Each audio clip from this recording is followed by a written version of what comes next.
Director General Air Operations, will provide insights on the air domain. And to my right is Vice Admiral A.N. Pramod, Director General Naval Operations, who will cover aspects on maritime domain. Following their briefings, we will move on to the question and answer session. I now request the DGMO to commence the opening brief. Thank you, Sandeep. A very good evening to all of you, ladies and gentlemen.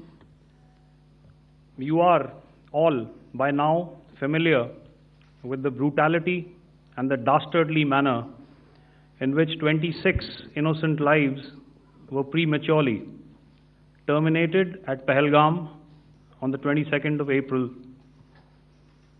When you combine those horrific scenes and the pain of the families that the nation witnessed with numerous other recent terrorist strikes on our armed forces and defenseless civilians, we knew that the time had arrived to make yet another compelling statement of our resolve as a nation. Operation Sindoor was conceptualized with a clear military aim to punish the perpetrators and planners of terror and to destroy their terror infrastructure. What I do not state here, of course, is the often stated determination of India and its intolerance to terror. It set into motion a very diligent and microscopic scarring of the terror landscape across the borders and the identification of terror camps and training sites. The locations that emerged were numerous, but as we deliberated more, we realized that some of these terror hubs were now bereft of any presence and had preemptively been vacated, fearing retribution from us.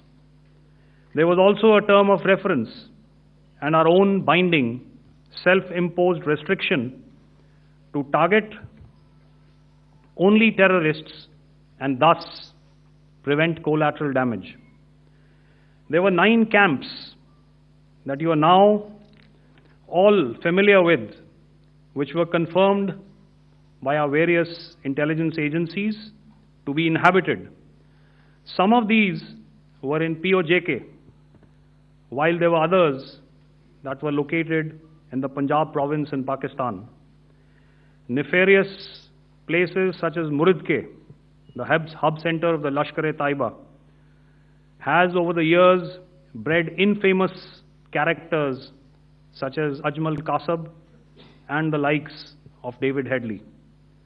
What followed was a careful scrutiny of each of these sinister locations, their layout, configuration, even the type of construction in each structure, and the terrain obtained around these. This was with an obvious intent to deduce and identify the exact vector that was required for their neutralization, as also the eyes in the sky that we would send up to ensure that we brought back evidence that we had indeed targeted what we set out to. The precise images of these engagements on that fateful and historical night have already been showcased during the first press statement on the 7th of May that was helmed by our Foreign Secretary. I have no doubt in my mind that we achieved total surprise, and those strikes across those 9 terror hubs left more than 100 terrorists killed, including high-value targets such as Yusuf Azhar, Abdul Malik Rauf, and Mudassir Ahmed, that were involved in the hijack of IC-814 and the Pulwama blast. The line of control was also violated soon after by Pakistan, and the erratic and rattled response of our enemy was apparent from the number of civilians, inhabited villages, and religious sites such as Gurudwaras that were unfortunately hit by them, leading to a sad loss of lives. The Indian Air Force played a major part in these strikes by engaging some of these camps, and the Indian Navy provided wherewithal in terms of precision munitions. The Indian Air Force obviously had their assets up in the sky, and I will here request Air Marshal Bharti, the Director General of Air Operations, to detail for you the methodology that the men in blue adopted to successfully manifest this mission. Thank you, Rajiv. A very good evening, ladies and gentlemen. It indeed is a difficult time that we have to come here like this and brief you. We could have done without this, but we had no choice. As the DGMO has detailed, the event was precipitated by the dastardly act at Pahalgaon. The sequence of events have already been detailed. We carefully selected the targets, and out of the 9 selected targets, the target systems that were given to the Indian Air Force were the notorious training camps at Bhavalpur and Muridke, these being further from the international boundary.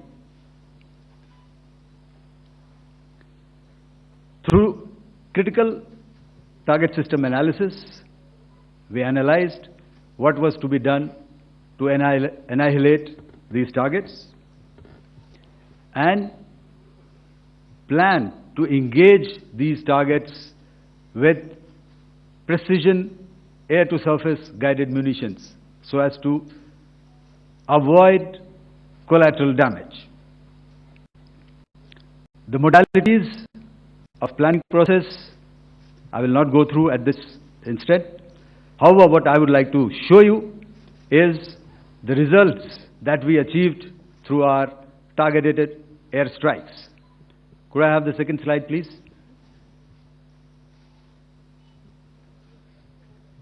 Yeah, change, please.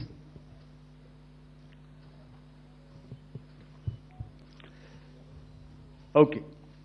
This is what the terror infra at Muridke looks like.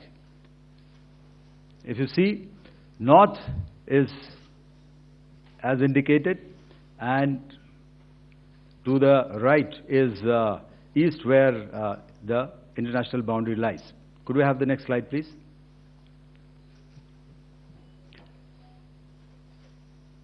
Orientating. Just go back to one slide. Okay. Please have a look at this red building, the series of buildings out here, and this empty ground. Next. If you relate, the empty ground is here, and you see this is the first weapon that is impacting. This is the impact point number 1 on Muridke training camp with our precision guided weapons on early morning 7th. Next, please. Keep your eyes glued for the second weapon coming in and the second impact on the selected target point. Next slide, please.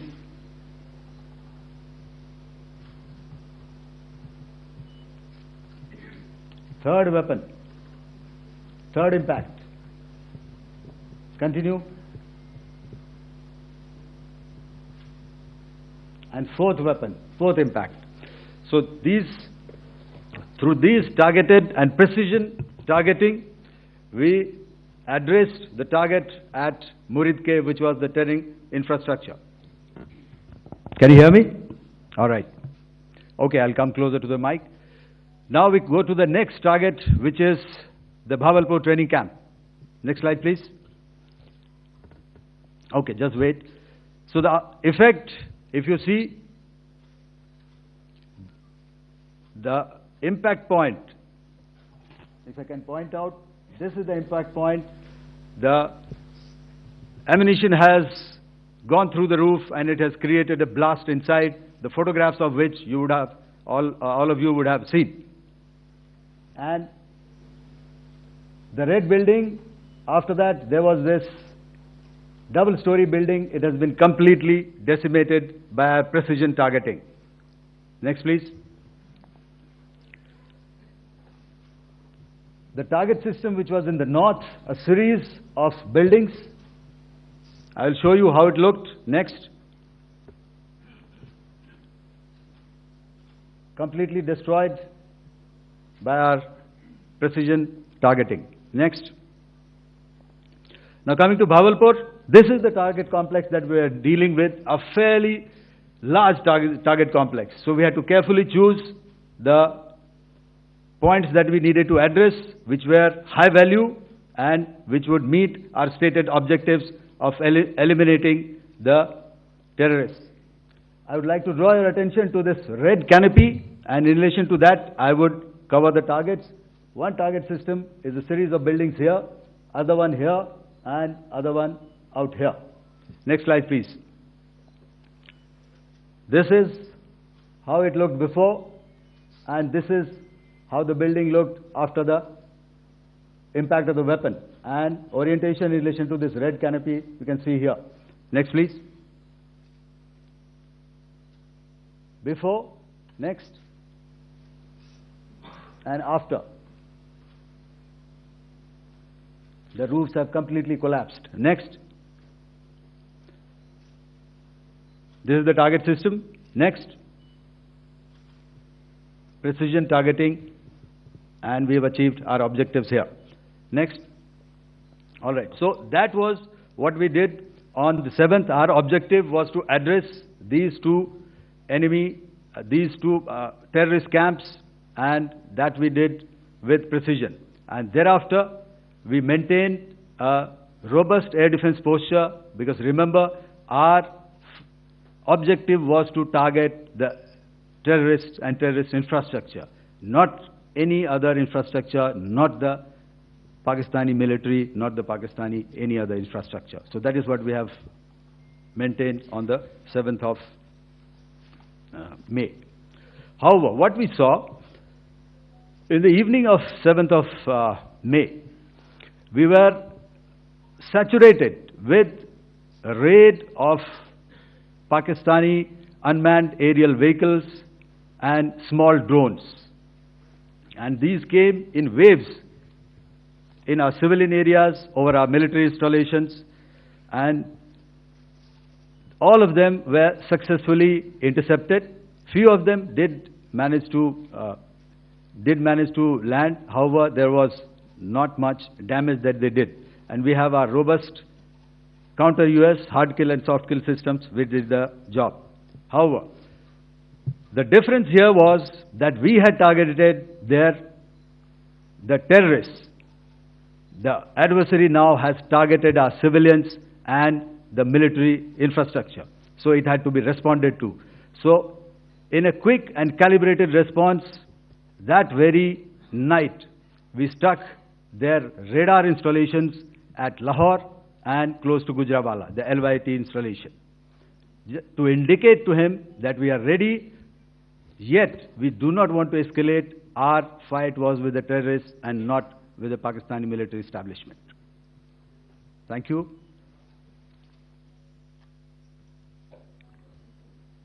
Thank you, Air Marshal Bharti. So, ladies and gentlemen, he's outlined operations not only on the night of 6th and 7th of May, when Operation Sindoor commenced, but also on the subsequent night. Being well aware and familiar with the congenital and impulsive nature of our adversary, and even though we did attempt to reach out and communicate our compulsions to strike at the heart of terror to my counterpart in the immediate wake of Operation Sindoor, the request was brusquely turned down, with an intimation that a severe response was inevitable and in the offing. We were, of course, prepared. Operations on the 7th and the 8th, Air Marshal Bharti spoken about. On the night of 8th and 9th of May, They flew drones and aircrafts into our airspace all across the borders and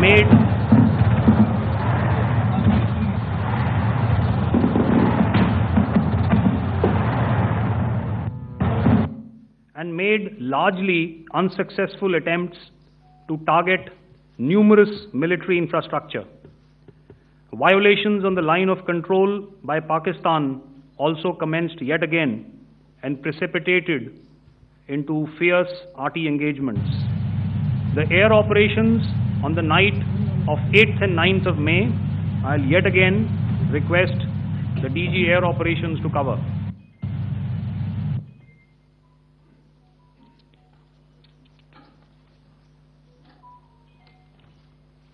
So I just covered what happened on the night of 7th and 8th.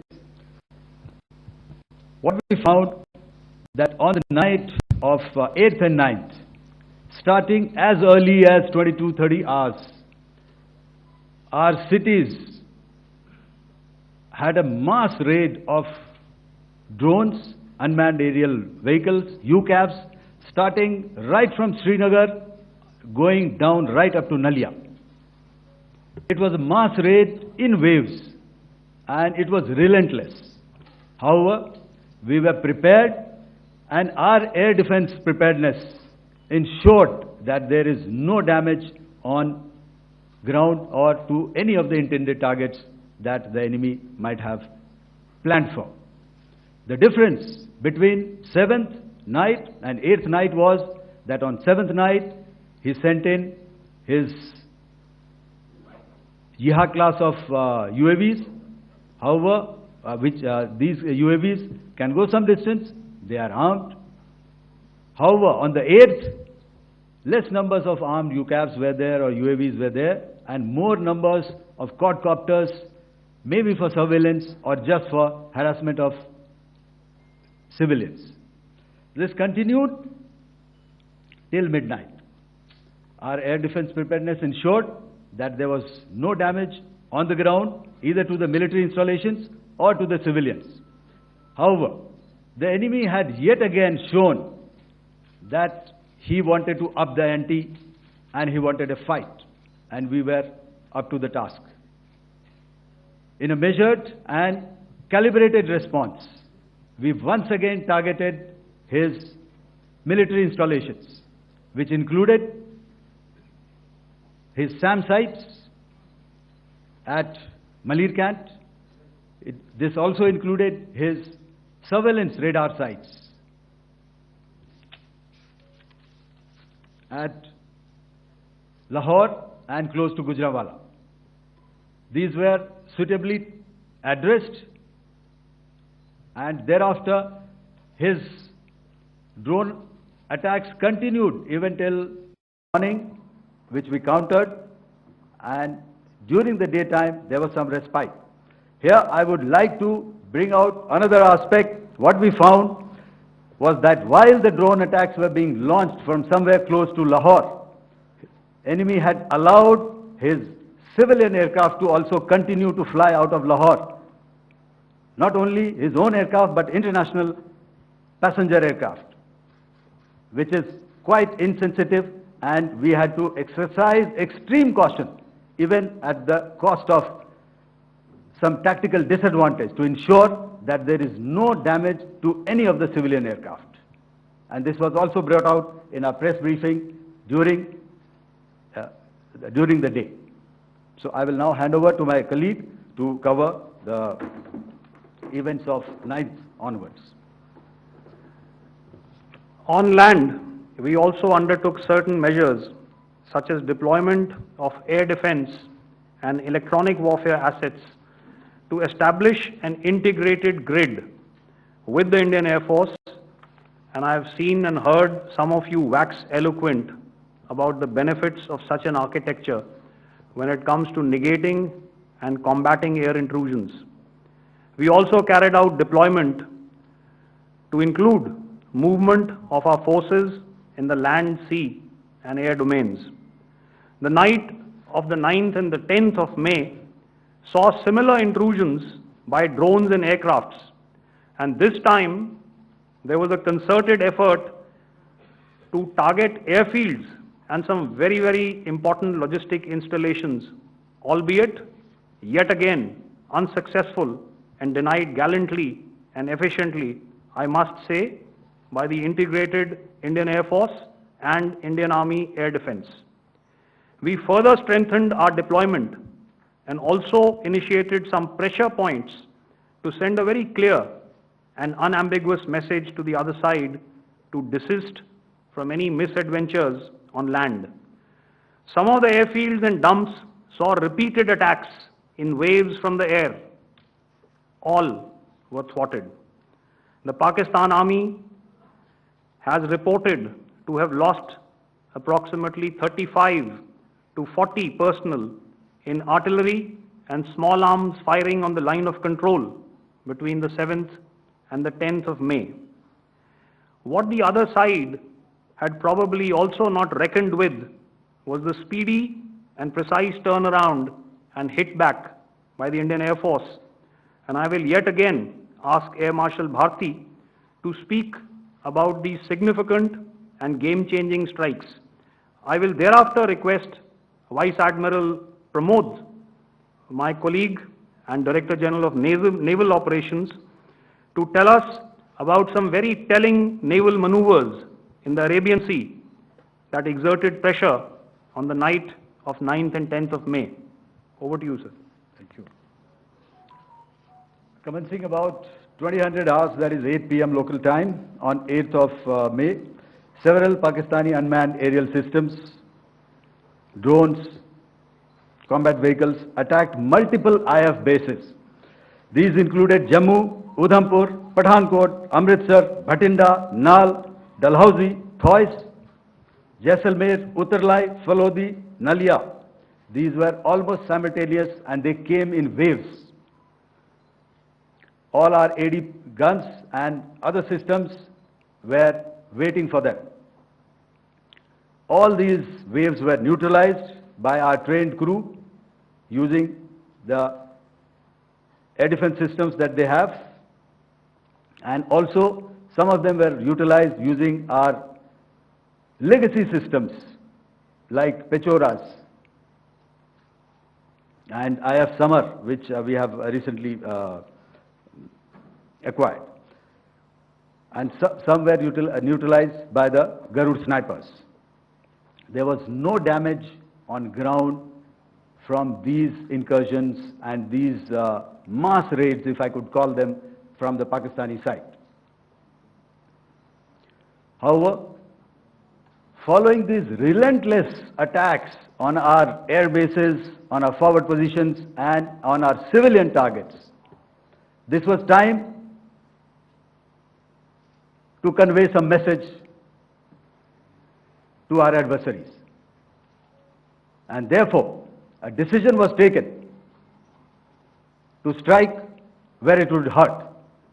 And towards that, in a swift, coordinated, calibrated attack, we struck his air bases, command centers, military infrastructure, air defense systems across the entire Western Front. The bases we struck include Chaklala, Rafiki, and mind you, Chaklala is Islamabad, Rahim Yar Khan, Sakar, sending a clear message that aggression will not be tolerated. This was followed by strikes at Sargoda, Bholari, Jacobabad. We also struck the C2 centers at Murid, the UAE complex at Murid, Rafiki, radar at Chunia, which I will show you, Rahim Yar Khan airfield, and the unmanned combat aerial vehicle hangar at Sakar. I would like to reiterate here that we have the capability to target every system at these bases and more. However, it was only a measured response to instill good wisdom to our adversary to refrain from further escalation. IF response was directed only at military installations, avoiding civilian and collateral damage. I would now like to show you some of the effects that have been achieved as a result of our air operation. Here is the Pasrur air defense system, if you could see.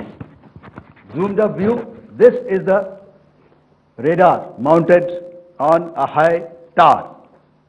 And after the strike,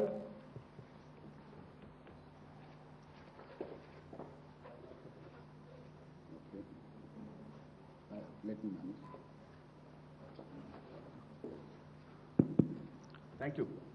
Can you hear me? Yeah, thank you. And after the strike, this is what has happened. This radar has been taken out, completely burnt. Next slide, please. The Chunia air defense radar, which was taken out on 7th and 8th. This is the radar site. A blown up photograph, once again, on a tower. Not very clear, but what you see very clearly is the after effect after we have struck. The radar head has been completely decapitated. Next slide, please. Arifwala air defense radar. In this complex, you see how it looked before, blown up image, and after really blown up. Next. Now coming to Sargodha airfield. Remember, this is one of their important airfields wherein they have a lot of assets, F-16s, other assets which they keep getting, training institutes. And we have stuck this airfield.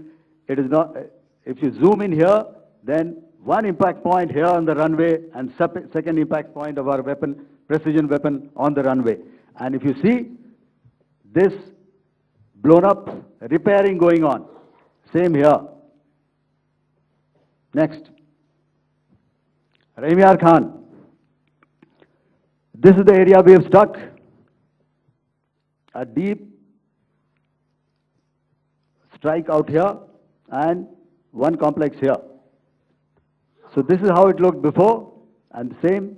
You see a big crater, another crater here, and this complex after strike neutralized. Next.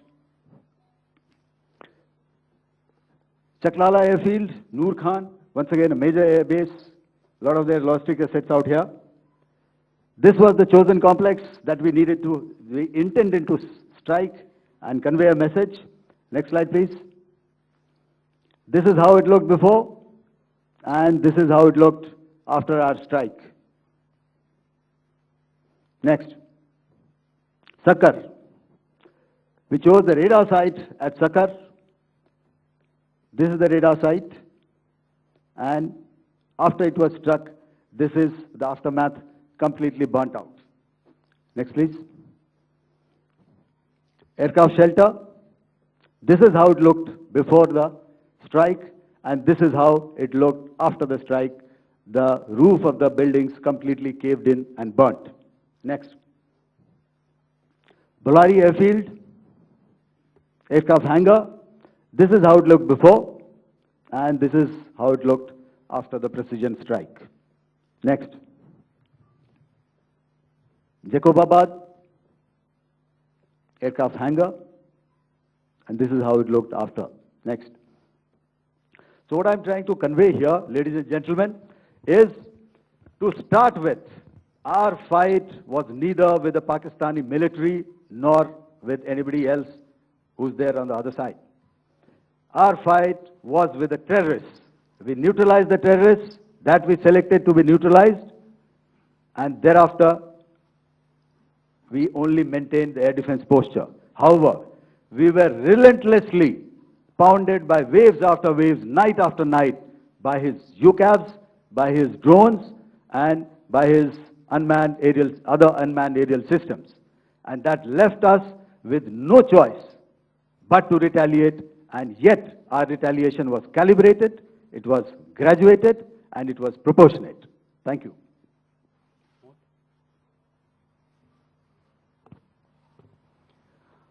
Good evening, ladies and gentlemen. In the aftermath of the cowardly attacks on innocent tourists at Pahalgam in Jammu and Kashmir by Pakistani-sponsored terrorists on 22nd April, the Indian Navy's Carrier Battle Group, surface forces, submarines and aviation assets were immediately deployed at sea with full combat readiness in concert with the Joint Operation Plan of the Indian Defence Forces. You may be aware that we tested and refined tactics and procedures at sea during multiple weapon firings in the Arabian Sea within 96 hours of the terrorist attack. The aim was to revalidate our crew, armament, equipment and platform readiness to deliver various ordnance on selected targets precisely. Thereafter, our forces remained forward deployed in the Northern Arabian Sea in a dissuasive and deterrent posture with full readiness and capacity to strike select targets at sea and on land, including Karachi at time of our choosing. The forward deployment of the Indian Navy compelled Pakistani naval and air units to be in a defensive posture, mostly inside harbors or very close to the coast, which we monitored continuously. The Indian Navy maintained seamless maritime domain awareness throughout the duration and was entirely aware of the location and movement of Pakistani units. In effect, we had and continue to have good battle space transparency using our maritime domain awareness grid. As you are aware, our response has been measured, proportionate, non-escalatory, and responsible from day one. Accordingly, the calibrated approach considered all options, including the ability of the Indian Navy for offensive action from and at sea. As part of this escalation control mechanism, the application of force by the Navy was planned in a synchronized manner in coordination with the Army and Air Force, the highlight being teams from the three services working closely in an integrated manner. Along with the kinetic actions by the Indian Army and Indian Air Force, the overwhelming operational edge of Indian Navy at sea contributed towards Pakistan's urgent request for a ceasefire yesterday. As we speak, Indian Navy remains deployed at sea in a credible deterrent posture to respond decisively to any inimical action by Pakistan or Pakistan-based terrorists.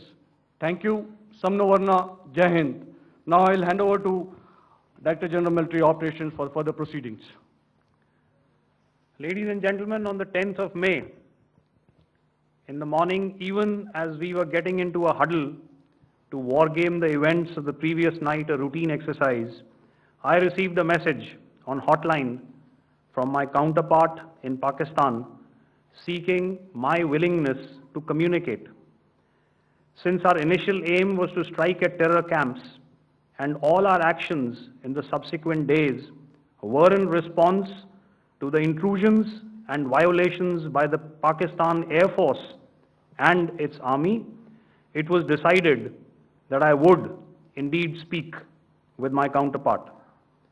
You are already aware, I've seen it being covered on national television, that my communication with the Pak DGMO was conducted at 15:35 hours yesterday and resulted in cessation of cross-border firing and air intrusions by either side with effect from 1700 hours, 10th of May, after he proposed that we cease hostilities.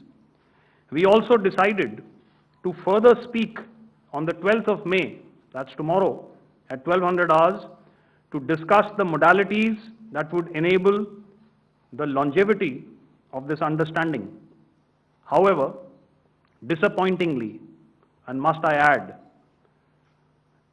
expectedly, It took only a couple of hours for the Pakistan Army to violate these arrangements by cross-border and across the line of control firing, followed by drone intrusions across the expanse of the Western Front through last night and in the early hours of the morning today. These violations were responded to robustly and dealt with as they must be. We have earlier today sent another hotline message to my counterpart highlighting these violations of the understanding between the DGMOs on the 10th of May and our firm and clear intent to respond to these fiercely and punitively, if repeated tonight, subsequently, or later. In this regard, I must inform all of you that the Chief of Army Staff has earlier today conducted a security review and has granted full authority to our Army commanders for counter-actions in the kinetic domain in case of any violation by Pakistan. In the end, I pay my solemn homage to my 5 fallen colleagues and brothers from the armed forces and civilians who have tragically lost their lives in Operation Sindoor. Our hearts go out to the bereaved families and we express our solidarity to them in this lifetime and beyond at this grave juncture in their lives.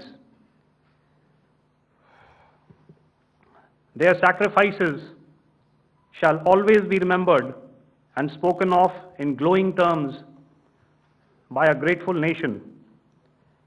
We have thus far, ladies and gentlemen, exercised, and my colleague Pramod highlighted this, immense restraint, and our actions have been focused, measured, and non-escalatory. However, any threat to the sovereignty, territorial integrity, and safety of our citizens will be met with decisive force. Jai Hind. Okay, ladies and gentlemen, we are now open for questions. All right, now since I would not know all of you, I would expect you to please raise the placard or your hand, and once I indicate, I expect you to please give out your name and the media group that you belong to. Keep your questions short so that we can take as many questions as possible. Also, ladies and gentlemen, kindly bear in mind that confidential aspects may not be answered by the 3 DGMOs. Right. I've got a lot of hands there. Let me start from the left.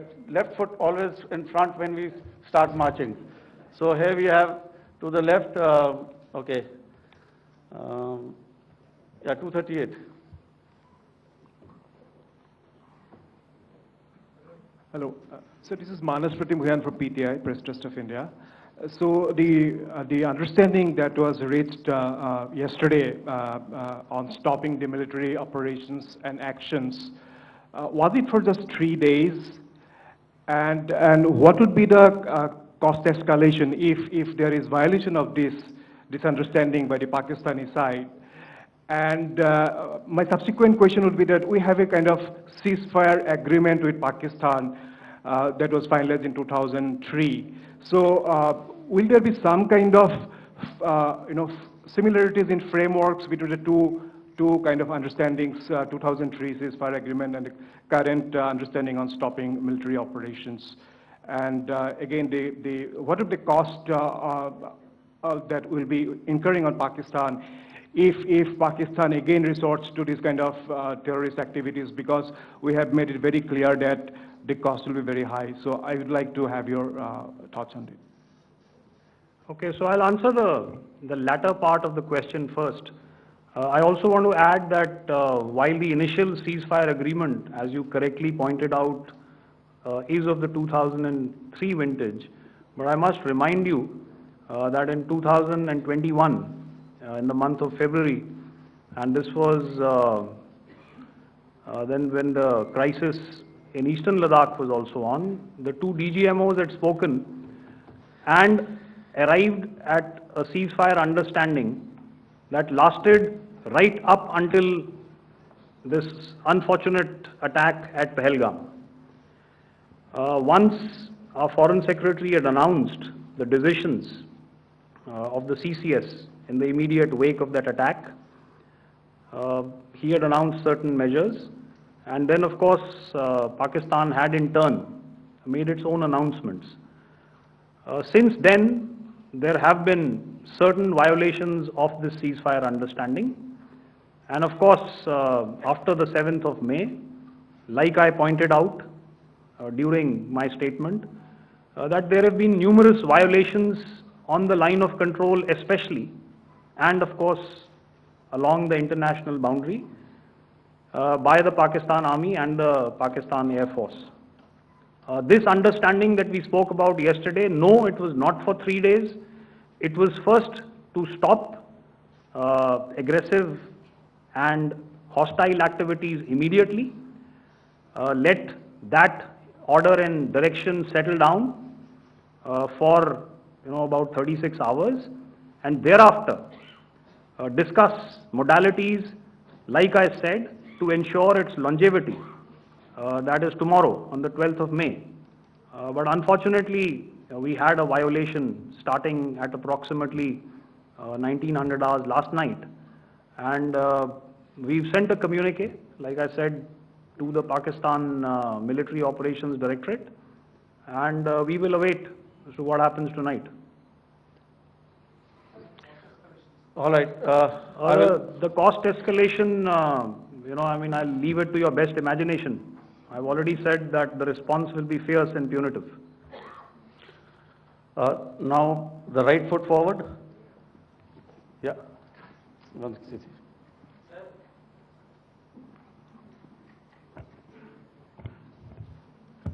Sir, I am Ajit Dubey from ANI, sir.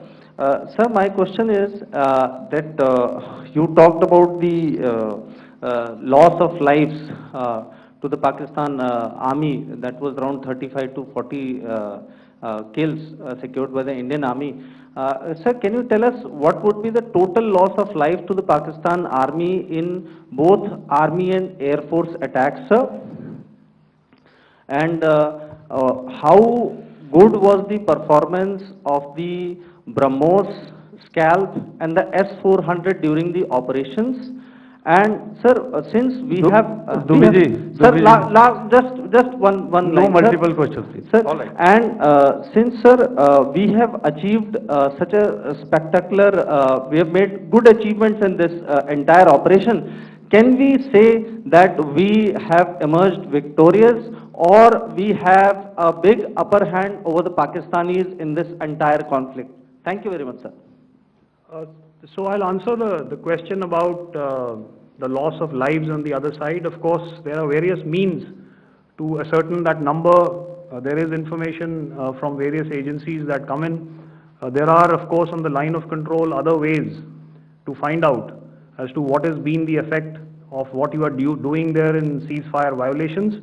So therefore, I mentioned 35 to 40 on the line of control, and please remember that once Operation Sindoor was launched, the responses of the Pakistan Army were also on Indian Army or the Indian Armed Forces infrastructure. Let me put it that way. So that's why I did not cover casualties of the Pakistan Army, at least in the initial phases of battle, because those were not our targets. Our targets were terror-oriented, and of course later, once they launched air intrusions and air operations on our infrastructure, we've used heavier weapons, and of course there would have been casualties, but those are still being assessed. The effects of the weapons that you mentioned, I will request Air Marshal Bharti to apprise all of you about those. Good evening, Mr. Sujit. How are you? Ajit. Okay, we're meeting after some time. I never mentioned about any of the weapons that we used. Check. Okay. What I was saying, that I never mentioned of any of the weapons, the caliber that we used. All right, so we leave it at that. Those are matters of operational details which I would... In response to the attack from Pakistan, how were these targets selected, and how many troop casualties have been there on both sides, if you can? So you're speaking of the targets that I mentioned in the wake of the attack at Pahalgam, right? Yeah, I think it's amply clear to everybody here that the Pakistan army has not crossed the international boundary, neither in the plain sector nor on the line of control. So the intrusions have been in the air. There have been certain attempts on the line of control when ceasefire violations have been on to try and infiltrate and carry out and perpetrate activities that we are all very well familiar with. Whether these are by terrorists or by the Pakistan army or its special forces and commandos is difficult to say, but each of these have been effectively thwarted. So therefore, as far as engagements of military targets on the other side is concerned, I thought Air Marshal Bharti covered those very well and in detail, and he also mentioned as to how they went about targeting those. I think those images were very clear and very, very graphic in telling us as to what we needed to hit. And you'll remember right at the outset I said that we even went into what was the construction in each of these locations, and therefore decided on the vector that had to be utilized. Please. Okay, if I could add to what the DGMO has said, I have already detailed the targets now. Whether it is X numbers or Y numbers is that is immaterial. And what damage have we inflicted? You have seen. What are the casualties on the other side? As I said, that is for them to count.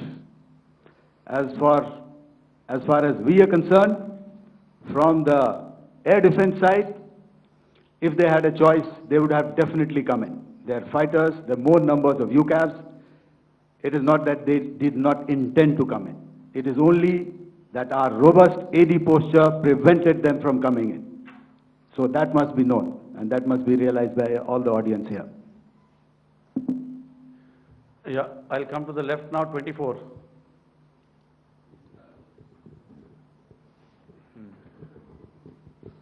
Good evening, sir. This is Anuvesh Rath from Z.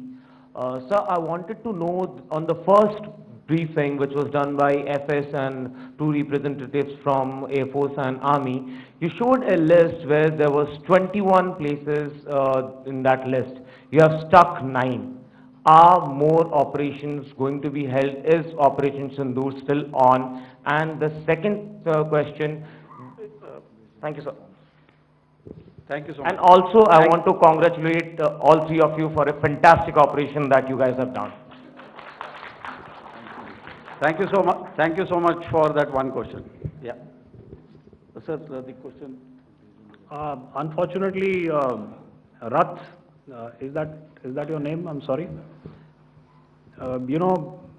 As far as operational details are concerned, I am not in a position to share those right now. But I think I'll take a cue from Pramod.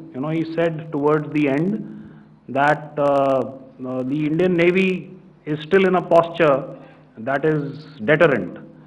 And I have already made it very clear towards the end of what I said that it's only a couple of hours ago that the Chief of Army Staff has carried out a security review, and he's authorized our Army commanders to deal with violations of any kind from across the borders in a manner that they deem fit. So again, to reiterate, the response will be fierce and it will be punitive.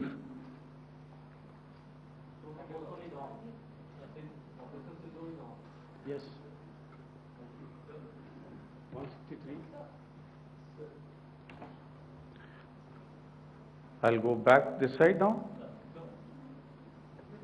Yeah, 255. She said middle वाले क्या करेंगे? So 255. Oh, sorry. Good evening, sir. Yeah, 250. I'm Shailesh from National Defense. Please allow me, first of all, to pay my gratitude for protecting us Indians. Thank you very much. Sir, since the enemy has been talking about taking down our aerial platforms, it would be deemed fit in case we can reveal that we have taken down their fighter jets. What could be the number? Though you said that they may be not good to reveal the platforms, but since this has come from various quarters in Pakistan, so I believe that we need to answer, in case if you can, sir, if you may allow. The question is for me? Yes, sir. Okay, and if I get it right, you want to know how many of their planes we have downed? Yes, sir. Yes, sir. All right. See, as I said, their planes were prevented from coming inside our border. All right. So we do not have the wreckage with us, but definitely we have downed a few planes. Numbers, we would not like to hazard a guess out here. Okay. I have the numbers. Okay. And we are getting into the technical details of it to establish it. So I would not like to put a figure at this time, but definitely there are losses from their side which we have inflicted. Please don't ask. Were they fourth generation plus, sir? No, See, sir, you're putting words into my mouth. Why do you say fourth generation? Let us make it high tech. Thank you so much, sir. all right. Yeah, 163.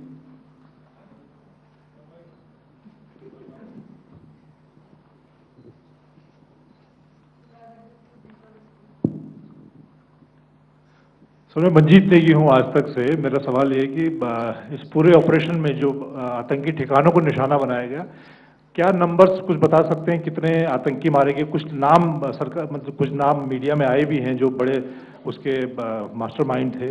और एक सवाल जो आज air force ने भी tweet किया कि operation सिंदूर अभी जारी है और सरकार की तरफ से भी कहा गया। और पिछली बार जब विदेश मंत्रालय की प्रेस कॉन्फ्रेंस पहली हुई थी उसमें वो लिस्ट दिखाई गई थी कि 21 टेरर कैंप आइडेंटिफाई किए गए हैं। तो क्या जो बाकी बचे हुए टेरर कैंप हैं उन पर भी कार्रवाई होगी? और एक नंबर आप जरा बता पाएं कितने टेररिस्ट मारे गए? Sir, before you answer, sir, before you. Manjeet ji, 3 questions. The third one has just been asked here before.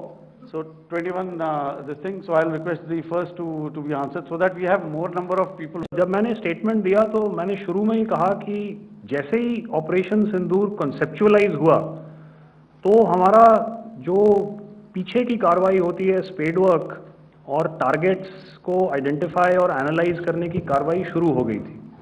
मैंने जब स्टेटमेंट दिया तो मैंने बताया कि बहुत सारे थे, हमने 21 दिखाए होंगे और भी हैं, लेकिन वो लिस्ट फिल्टर करते करते 21 तक पहुंची। अब क्या आगे एंगेज किए जाएंगे? अगर ज़रूरत पड़ेगी तो ज़रूर एंगेज किए जाएंगे, लेकिन मैंने बताया कि इस समय जो इंट एजेंसीज ने हमें बताया कि फलाने कैंप में प्रेजेंस है, हमने उनको एंगेज किया। कुछ नाम मैंने लिए, कुछ नाम अभी पुख्ता किए जा रहे हैं। मैंने आपको बताया कि जो इंट एजेंसीज ने अभी तक असेसमेंट किया है उसमें उन्होंने कहा है कि तकरीबन 100 से ज़्यादा मारे गए हैं। और एक आज आपने तस्वीर भी देखी कि काफ़ी प्रोमिनेंट जो फ्यूनरल था, काफ़ी प्रोमिनेंट एक जो हस्ती हैं वो ऑर्गेनाइज कर रहे थे और उस फ्यूनरल में और कौन कौन लोग अटेंड कर रहे थे वो तो आपने देखा ही। तो आप लोग सब समझदार हैं और मुझे ये कहने की ज़रूरत नहीं है कि इन लोगों को कहाँ से सपोर्ट मिल रहा है। अगर नहीं मिल रहा होता तो ऑपरेशन सिंदूर नहीं होता, तो उसी की वजह से है ये ऑपरेशन। तो मेरे ख्याल से मैंने आपके सारे सवालों का जवाब दे दिया। Ma'am. Sir, next is from 17. Sir मेरा नाम अंजू निर्वाण है, TV9 भारतवर्ष से। सर मेरा सवाल ये है कि ऑपरेशन सिंदूर में हमारी जो इंडियन नेवी है उसके बारे में सर थोड़ा सा बताएं कि किस तरह की उसकी भूमिका रही, क्योंकि हमने इस दौरान सर देखा कि बहुत सारी स्पेकुलेशन भी रही और ये बोला गया कि कराची तक हमारी नेवी ने ऑपरेशन किया है। तो सर इस पे थोड़ी सी क्लैरिटी चाहिए। और सर हमने कौन कौन से फाइटर एयरक्राफ्ट डाउन किए हैं, अगर उसका भी थोड़ा सा क्लैरिटी मिल जाए तो अच्छा रहेगा। तो मैं आपका पहले सवाल का जवाब दूंगा। I will make few sentences and leave it for your imagination. First of all, as I mentioned, we have quantitative and qualitative edge to deliver a massive blow to our adversary, and we completely dominate in the maritime front. Indian Navy's action is part of the escalation ladder mechanism which we have worked out amongst three services. This time, if Pakistan dare take any action, and Pakistan knows it, what we are going to do. That's all. Okay. आपके सवाल का जवाब मैं पहले दे चुका हूं। आपके सवाल का जवाब मैं पहले दे चुका हूं, इसलिए मैं बस उस तक ही सीमित रखूंगा और इतना कहना चाहूंगा कि आने वाले दिनों में आपको खुद ही पता चल जाएगा और ऐसी बातें छुपी नहीं रहती हैं, तो पता चल जाएगा। So at this time we'll just let it be. Okay, ladies and gentlemen, we have one or two more questions, sir. So please, they are going to be outside. You can speak to them there also. 104.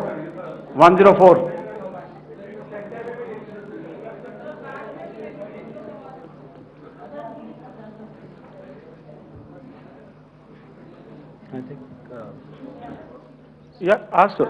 Sir, Dinakar with the Hindu newspaper. Are you surprised that you got this question? No, sir. I'm waiting for the look.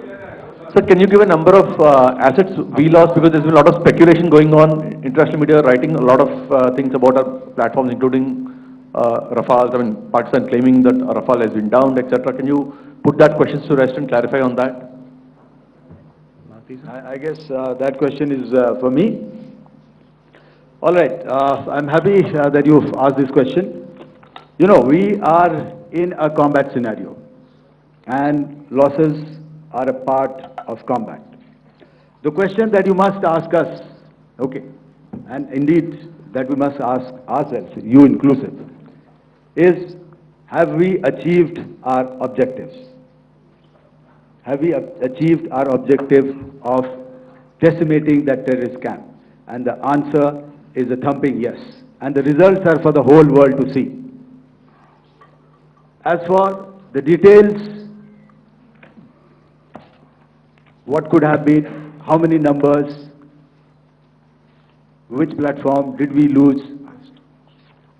You know, at this time, I would not like to comment on that, because we are still in a combat situation. And if I comment on anything, it will only be advantage adversary. So we don't want to give him any advantage at this stage. All I can say is that we have achieved our objectives that we selected, and all our pilots are back home. Thank you. Okay, hold, please don't, please be civil here. So we'll have 220 now. Hello sir, this is Anita Chaudhary sir from Swadesh newspaper. मेरा सवाल है, क्योंकि ये हमारे जो पहले जो action रहा वो आतंकवाद के खिलाफ रहा, तो आतंकवाद में अजहर मसूद की तरफ से एक बयान जारी किया गया था जिसमें उन्होंने कहा कि हम इसका बदला लेंगे और जहाज जहाज रुलाएंगे। तो क्या अगला, अगर खुदा न खास्ता अगला टेरर अटैक किसी भी तरह का होता है, तो क्या उसे एक्ट ऑफ वॉर में हमारी तरफ से लिया जाएगा और उसका क्या माकूल जवाब दिया जा सकता है? मेरा इसमें सिर्फ एक ही जवाब है आपके लिए कि हमने अपनी कार्रवाई करी। हमने उसके बाद मैंने अपने स्टेटमेंट में भी बताया कि ये कम्युनिकेट करने की कोशिश करी कि हमने इस तरीके से ये जो स्ट्राइक्स हैं वो क्यों की। लेकिन जो हमारा एडवर्सरी है उसने जैसे मुनासिब समझा वो कार्रवाई करी। तो आपने देखा कि सवाल इसका मैं जवाब देना चाहता हूँ, एक मिनट। जो मिलिट्री होता है, our main job is to prevent war and maintain peace and stability. So it is not that our response is a graded response. That means अगर किसी ने किया तो उसको graded उसमें किया, जैसे terrorist action हुआ तो what we did is the terrorist action and we destroyed all the terrorist camps. उसके बाद आपने देखा कि उनने थोड़ा सा कोशिश किया तो हमारे एयरफोर्स और आर्मी ने क्या किया, तो मिलिट्री टारगेट्स हैं उनके ऊपर थोड़ा। So our aim is to maintain peace and tell our adversary that you do this and the response will be bloody. Okay, now as per the, please, we'll have 166 and 25 and after that no more please. Sir, this side. Ladies and gentlemen, please maintain, I request you to please be quiet. Jal Ghai? No. This side, sir. We have only two questions left, 166. Yeah, please ask. So I'm Rahul Singh from Hindustan Times, sir. So you were totally on top of the game in the kind of losses you've inflicted on the enemy. I mean, we saw the slides and everything. So it kind of comes across that you were batting it 99 and you decided to declare your innings. What are your thoughts on that, sir?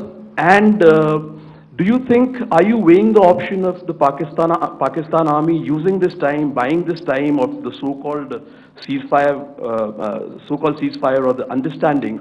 And you talked about how they could not be trusted. So buying time to kind of build up their war reserves, getting stuff from their friends like Turkey or China, are we considering that possibility, sir? Look, see,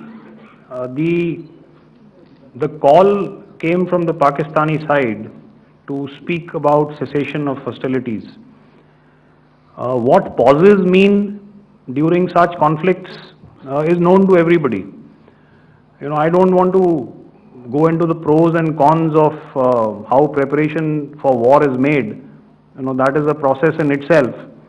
But I think my senior colleague here, the DG Air Operations, spoke, or he alluded at least, you know, to what this operation was precisely and specifically meant for.